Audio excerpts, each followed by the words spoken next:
भवन मेरा ये कंसेप्ट है, मेरा ये विचार रहा है। पंचायत भवन हम नहीं बोल रहे हैं, पंचायत सरकार भवन बोल रहे हैं। हम लोगों की कल्पना है कि जैसे केंद्र सरकार, राज्य सरकार, वैसे ही पंचायत सरकार। हमारा गांधी जी का जो विकेंद्रीकरण का सपना है, उसको हम साकार करना चाहते हैं। सुल्तानपुर अमरपुर बांका से सटा एक गांव, जहां कई सालों बाद भी आज भी छोटे छोटे कामों के लिए हमें अमरपुर या भागलपुर के चक्कर लगाने पड़ते हैं।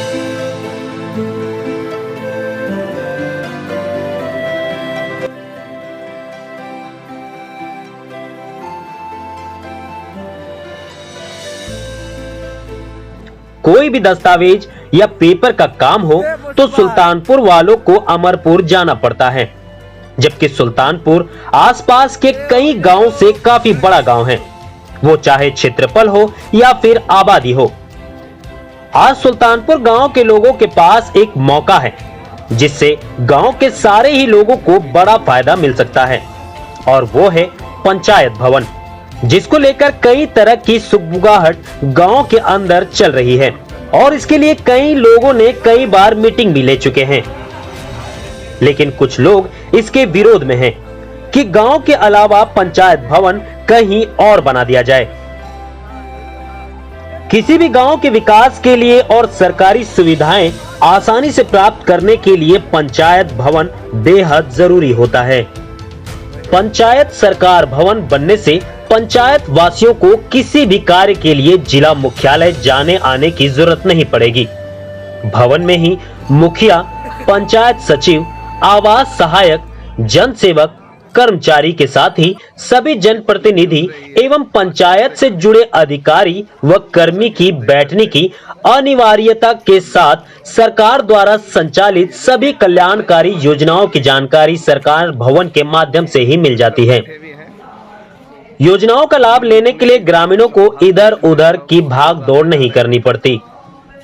इसके अलावा पंचायत भवन से ग्रामीणों को कई योजनाओं का सीधा सीधा लाभ मिलता है। पंचायत भवन में ही मुखिया, पंचायत सचिव, आवास सहायक, जन सेवक, कर्मचारी और सभी जनप्रतिनिधि की बैठक होती है। पंचायत भवन में ही सरकार द्वारा संचालित सभी कल्याणकारी योजनाओं की जानकारी मिलती है। इसके अलावा पंचायत भवन में ही कृषि योजनाओं से जुड़े काम, आय प्रमाण पत्र, जाति प्रमाण पत्र और कई तरह की पेंशन से जुड़े काम भी होते हैं।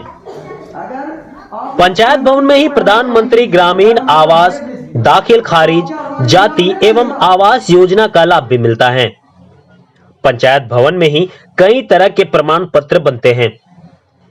पंचायत भवन में कर्मचारियों के लिए भी अच्छी सुविधाएं होती हैं। पंचायत भवन बनने से ग्रामीणों को प्रखंड मुख्यालय आने जाने की जरूरत नहीं पड़ती, जैसे कि आजकल गांव के लोगों को छोटे छोटे पेपर के कामों के लिए या तो भागलपुर या तो अमरपुर जाना पड़ता है। पंचायत भवन होने से इन सारी सुविधाओं का लाभ गांव के ही लोगों को मिल सकता है। लेकिन अब सोचना यह है कि आखिर कौन चाहता है कि गांव वालों को सरकारी सुविधा ना मिले और गांव की तरक्की यूं ही रुकी रहे, जैसे कि कई सालों से चला आ रहा है।